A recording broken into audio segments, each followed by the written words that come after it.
Hello and welcome to episode 31 of the U3a radio podcast, which increasingly is being listened to on various podcast platforms such as Apple, Spotify, and Google. I'm Nick Bailey, and I'm afraid this will be the last edition before we take a summer break, but don't worry, we'll be back in September. Now, before I continue, I'd like to pay tribute to one of our reporters, Sarah Goodall from Swansea U3a, who sadly recently lost her fight against cancer. Sarah was a valued member of the team, and with her fascination for history, it was she who instigated the discussion on Stonehenge we had last November. She'd also hoped to visit Hadrian's Wall in May to cover the Off the Wall project, but unfortunately, it was not to be. As a close-knit U3a radio team, we would like to extend our condolences and well wishes to Sarah's family and those closest to her. Over the next 30 minutes, we'll be chatting to two of the winners of the U3a poetry competition who covered such diverse subjects as A Clamour of Rooks. I'm fascinated by birds and trying to write about as many birds as I can, realizing that many are on the verge of extinction.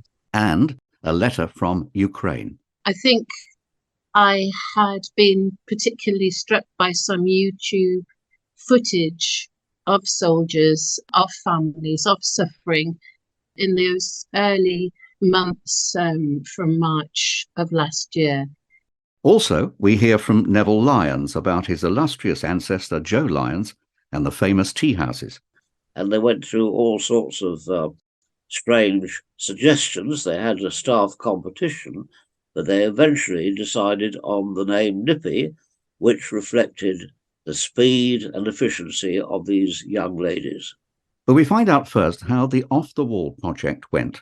This was a series of events in and around Hadrian's Wall on the 10th of May involving U3a members from around the country. Someone who was very much involved from the start was the vice chair of the U3a movement, Alan Walmsley, and he explained to Peter Clift how the idea came about.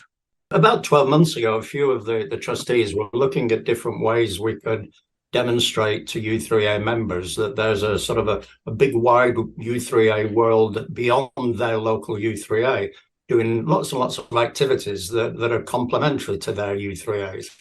And one of the guys there was saying that at that time, it was the 1900th anniversary of Hadrian's Wall, or the beginning of Hadrian's Wall. Could we do anything around that? And in fact, he started thinking about could we possibly get U3a members all standing hand in hand across the whole length of the wall. And he got on his phone and started doing some calculations and came out with a figure of 1,700 people. And we thought that was probably not doable. But what it did was create a spark. And as you know, with most U3a things, if you have a spark and you have some energy and you share it and you get a bit of leadership, it's amazing what can come out of it. And so we eventually decided to focus on Hadrian's Wall and not just the historical importance of everything around the wall, but also to build in lots of different U3a activities around the day that would create that wider interest and draw people in.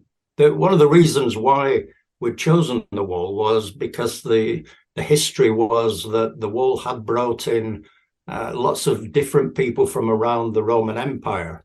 And we thought, well, it's not a bad concept that we could mirror that perhaps by bringing people in from all around the U3a movement. And that's exactly what happened. There was lots of things going on, weren't there, on the day? Lots of different events that you built into it. There was, yes. The main focus was a sort of a serious historical focus on the wall and everything associated with the wall. So we had four really well-known prominent speakers who were terrific, gave us really all the nuts and bolts of the wall, including all the social history associated with it as well. But we also had 20 or so different activities running throughout the day. So things like biodiversity, British cuisine and the Roman influence on British cuisine, charcoal landscape drawing, lots of guided walks, photography, cycling, geology walks, play reading, even Northumbrian small pipes. So there was a bit of wailing going on during the afternoon as well. Some people were struggling, their heads were spinning a little bit to know which activity to do next. As we know, Hadrian's Wall is at the very top end of the country. So was there anything online for those that couldn't make it? Yeah, we were actually delighted that the day itself did attract lots of people from the south of England, as well as the u3as in and around the north and also Scotland. And in fact, there were some people from Wales there, u3a members from Wales as well. But to try to give people a bit of a taster, and particularly for those who weren't able to get up there on the day, we had an online program running the week before the event. And that was superb. Again, we had about 20 different things going on, from different craft activities to archaeology, to geology, lots of things associated with the in and around Roman times or the wall. And I think that gave everybody a real taster of what was to come. On that online program, incidentally, we had, I think I counted somewhere in the region 850 registrations for that week of online activities, which I thought was a tremendous response from u3a members. What do you think it is that people find so attractive about everything Roman?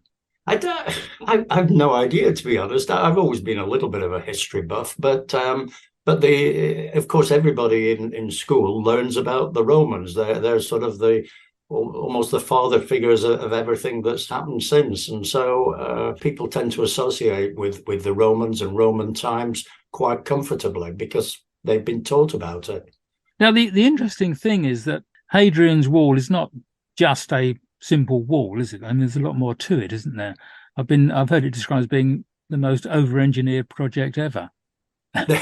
Quite right, yes. And in fact, the specialists who were giving the talks, they were at pains to explain, it's not just a wall, it's actually a monument, and it's comprised of lots of aspects around the wall. So lots of different embankments, lots of different roads, towers, forts. And the one place that we were actually based at a National Discovery Centre called the Sill, just outside of Hexham. That gave us easy access to Vindolanda, which was one of the main Roman settlement areas. And in fact, there were 9 different forts on that spot.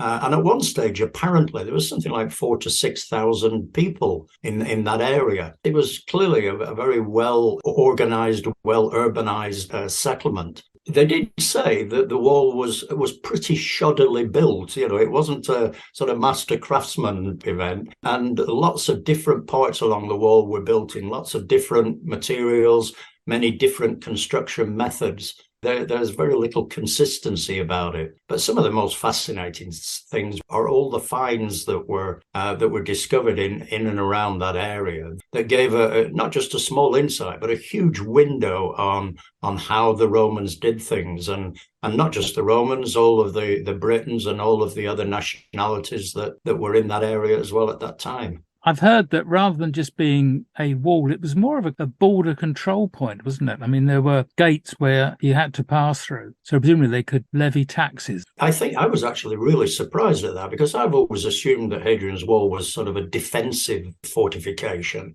Most of the speakers referred to it, as you say, as a boundary, a point of lineage that would determine this was the population that was taxable, and this was the other bit that we don't really take much notice of. It did really serve its purpose as controlling and monitoring the indigenous population, rather than defending itself against the Picts or the unruly Scots, whoever they were at that time. Is there much of it actually left today? There is actually, yes. I mean, obviously, in the main conurbations like Newcastle and Carlisle, no, there's not a lot left at all. But in the area that we were in, it was quite easy to walk along the length of the wall, and you could see big chunks of it appearing and disappearing, large areas that had been previously excavated, and so you could see the width. You know, people recognize a wall of something like perhaps a meter wide, but some of this was 4 and 5 meters wide. In some parts, with all the embankments and everything, it was up to 20 meters wide. So it encompassed a huge area along. And if you sort of squint looking into the distance along the landscape, you can actually trace the path of the wall going up there. And we had so many walkers out there that were able to experience that. We've got lots of photographers out there as well, so we'll be pulling all those together, and lots of people who were absolutely fascinated by the excavations that had gone on in Vindolanda. We had 2 tours of Vindolanda in the afternoon, and people were absolutely gobsmacked at what they heard and what they saw. Alan Walmsley, the vice chair of the u3a movement. The u3a's latest poetry competition received more than 600 entries on a wide variety of themes, but with a limit of just 16 lines. Unfortunately, the winner, Joe Peters from Ilkley and District u3a, wasn't able to join us, but Joanne Watson managed to track down 2 of the other winners. Ornithology was one popular subject and world affairs another. She started with the runner-up, Philip Smith from Sidmouth u3a. He chose A Clamour of Rooks for his poem. It's time to muster in the churchyard, and we gather, strutting and flapping, a bedraggled conclave, absorbing colour from the looming clouds. We're an untidy gang of opportunists, scavenging under weed and moss, with our pewter beaks, flicking gravel and disrespecting the buried departed. Self-absorbed, we hop about amongst weathered granite memorials, incised marble slabs, and faded flowers, focusing on our staccato stabs and jabs. As the funeral cortege approaches, we lift as one into the breeze on broken, squawking notes of discord, dark calligraphy against a lowering sky. So what attracted you to write a poem about rooks? I'm fascinated by birds, and I'm trying to write about as many birds as I can, realising that many are on the verge of extinction. And did you go into a churchyard? It's obviously set in a churchyard, and that prompts you to write that, or did you have several other ideas before you hit on this particular poem? I think I may have seen some rooks in the churchyard in Sidmouth around gravestones, and I think that was probably the genesis of it. But poetry is a funny thing. You don't go home and write about a poem the same day that you've seen whatever you've seen. A tutor friend of mine says that it's all about composting. You've got to let stuff filter down, and then something will come out 2 months later. It might even have been a year later. You can't rush it. Do you have a notebook, though? I got notebooks in the car. I've got notebooks all over the house. I've got a notebook by my bedside table, although that's a risky business because you can write things down in the middle of the night and you look at them the following morning and they're absolute gibberish. Having a notebook handy is important because if you have an idea, you'll never remember it when you get home. Do you read other poets? I mean, is there a poet that you feel that you are aligned to in the way that you write? There's an American poet called Billy Collins, who is very well known over there. He was poet laureate for a number of years and who is hardly known over here at all. He writes some very easy conversational poems, but which you think are simple and straightforward, but they always have an underlying level, so you can go back to them a second or a third time and get something new from them. That's the difference between poetry and verse. I always want to try and write something that is slightly different each time you look at it. That's ambitious, but that's what I aim for. So you read between the lines effectively, or the reader reads between the lines effectively? It's a conversation between the reader and the poet. The poet shouldn't prescribe what the reader should be reading and understanding. As I said, it's a conversation. Now, 16 lines isn't a lot, or is it too many? I mean, I'm not a poet, so I don't know how the mind of a poet works. But do you think 16 lines, or do you think this is a subject I can write about and then hone it into 16 lines? At the start of lockdown, I started doing a weekly Zoom with a friend, and she gave us a one-word prompt, and we had to come up with a 20-line poem. within a week. That started out as being quite a problem. I always tended to write more than that number of lines. As time's gone by, I've realised that actually less is more. I'm happy with the 16 lines. I've said all I want to, I think, in that. How long have you been writing poetry for, Philip? We moved to Sidmouth in 2012, and my wife died soon after that. So probably for the last 10 or 11 years, I've been doing it quite seriously. I dabbled before that. Now I'm on my own. I can spend as much time on it as I want. And how many poems would you write in a year, or do you have fallow months and frenetic days? Oh yes, it's up and down, and the panic that you when you're in a fallow period and you think, oh no, am I ever going to write anything again? And so yes, it's very much up and down. It's not an even spread. That would be lovely if it was. How many poems in a year? Between 20 and 30, I would think. Philip Smith from Sidmouth, who came second in the u3a poetry competition. Catherine Sim from Sandbach u3a finished in third place, with her entry reflecting life under war conditions in a Ukrainian city. Here's a letter from Kharkiv. Anatoly, it's grim here. You've done the right thing. Now I'll move our old man from this crazed happening. We'll dodge the stray bullet, shield from the shell, sprint past the sniper. We're living in hell. Ghost stories are written in this underground place. 5 flickering candles light up this dank space. The roaming of rats is our only distraction, while we wait for the signal that starts off the action. The boom of the sirens signals more pain, as sharp shrapnel fragments shower us like rain. Anatoly, I'm hungry, I'm tired and so cold, but on this front line the heart needs to be bold. Noisy children fall silent as their parents can't cope. In Kharkiv, my hometown, that once held such hope. The blood of the innocents has been spilt yet again in this fierce fight for freedom for our homeland, Ukraine. Now, that's a very emotional piece of work, Catherine. How did that come about? I read a lot about Ukraine just because I'm interested in politics and obviously world events. And I think I had been particularly struck by some YouTube footage of soldiers, of families, of suffering in those early months from March of last year.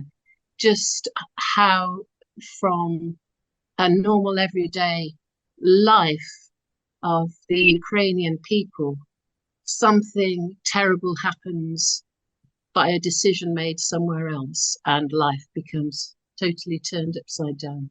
The poetry that you write, does it normally have this sort of emotional tag to it, or was this something very different for you? Not always. No, I do tend to write quite an array of poetry and prose. Yes, I can be humorous and I can be reflective. So it's not always emotional. But I am quite a romantic sort of a writer and a person, I suppose. So that does come out in what I produce. I did start writing at school. I wrote for a school magazine and I wanted to be a journalist at that time. And then there was a long gap. And I knew that there was something in me that still wanted to express. So it wasn't until I was facing retirement that I took it up again, really. Are you someone that can turn the muse on and off, or do you have to be quite a dedicated person, sit down 10 o'clock in the morning, I'm going to write poetry? That's an interesting one. I just had a writer friend staying and we talked about that. It sits in my head. It cooks, really. Do you get many opportunities to actually give performances of your poetry? obviously in our writers group, creative writing, we all read out our work. So that's the only forum that I have, apart from my family who have to put up with me. Do they sort of commission you? It's so-and-so's birthday. We want a poem Yes, next week. Definitely. We had a big birthday, my husband and I, last year, joint birthday. So I was commissioned by the rest of the family to produce something. You mentioned that you only returned to writing when you retired, and I can see that many people re-engage with hobbies when they do retire. Is there a sort of feeling that this is something that you have been sitting on for years then, and literally Yes, retire and then I'm off sort of thing? definitely. We had a pre-retirement preparation course as part of the organisation I worked for. And the leader of it said, now I'd like you all to go away and spend 15 minutes thinking about what retirement means to you. And I thought, oh, great. And I found myself writing a poem in about 3 minutes. And it just flew off my pen. That was the first poem of my re-engaging. That was really exciting discovery. And are you a quick writer, or does it sort Sometimes. of goes around Yeah. in your head for a bit before you start? Yes, sometimes. My latest one was having to write a poem in the style of a deceased author. So I chose to write the coronation in terms of a John Betjeman piece. And that took a long time. But sounds fun, you know. It was great. I so enjoyed it. Catherine Sim from Sandbach. And if you'd like to read the top 10 entries from this year's poetry competition, just go to our website at u3a.org.uk. Do you remember the Lyons tea houses and the nippy waitresses? It's a history that goes back to the turn of the last century, and they were certainly very much part of my childhood. But how did it all start?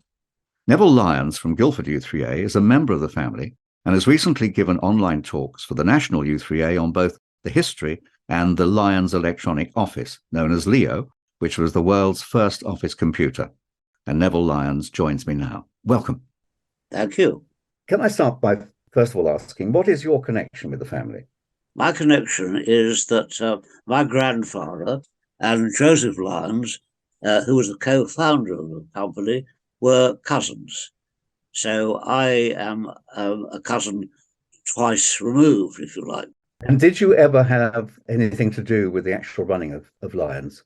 No, I didn't. My career was quite in an opposite direction. I was in the regular army, but the fact that there is this relationship really inspired me to research the family and the company history. Well, with all that knowledge, can I start by asking how it all started? The company started in a rather an unusual way in the late 19th century when the families of the Salmon and Gluckstein, immigrants from Northern Europe in this country, set up a tobacco industry. And it was a very successful industry. They were the largest tobacco retailers in the world eventually. But what they were concerned with, the fact that they used to exhibit their products across the country in very large exhibitions that were held during the Victorian times, the catering facilities were pretty low. They were very distressed, in fact, by the quality and price of catering.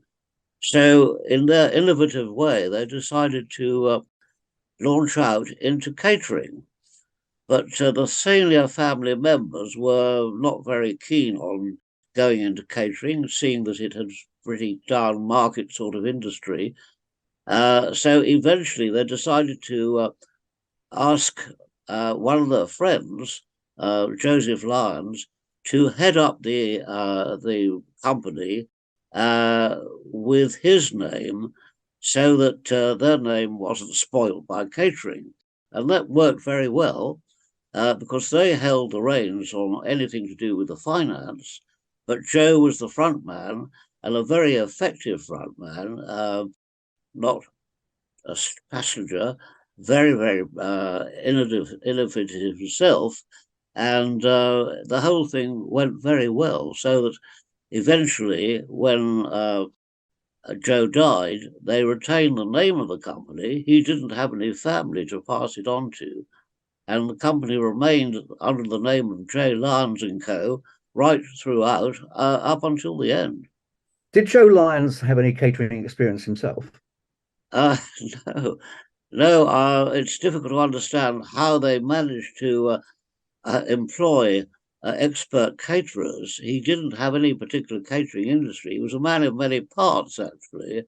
He was very inventive, and he was also very talented. In fact, he was a talented watercolor painter, and he went into writing books.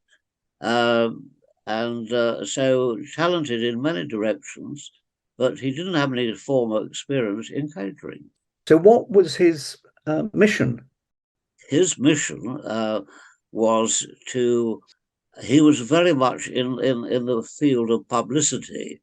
And they say, I've seen writings about him by his contemporaries to say that if it hadn't been for him, the company probably just wouldn't have taken off. But I think it started in was it 1894 it started? Well, what happened with the original company, it started in 1887. And you're right that in 1894, it became a public company. Now, when I was growing up, I remember the Lyons tea houses, which were self-serve.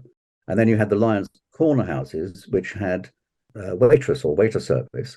But I get the impression that from the beginning, it was a waitress service, wasn't it? It was, yes. They relied on sort of the attractiveness of waitresses, and before the Nippy, they were called Gladyses, and the Gladyses they were in sort of Victorian Edwardian dress, rather uncomfortable probably, and I've seen pictures of them, which show that they were very heavily corseted. It was only in the 1920s that they decided to launch out into a new dress for the waitresses, far more attractive and comfortable. And they decided at the same time to find a new name. And they went through all sorts of strange suggestions. They had a staff competition, but they eventually decided on the name Nippy, which reflected the speed and efficiency of these young ladies. Why were they called Gladys originally? I can't give you an answer to that, except that Gladys was possibly, in those days, a more attractive name than it is today. In fact, one of the talks I gave, I was talking about Nippies and Gladyses. At the end of the talk, lady said her mother had been a Nippy, but her name was Gladys. A wonderful, wonderful story. When was the heyday of Joe Lyons? I would say the heyday was in the 1930s. During that time, there were 250 tea shops open.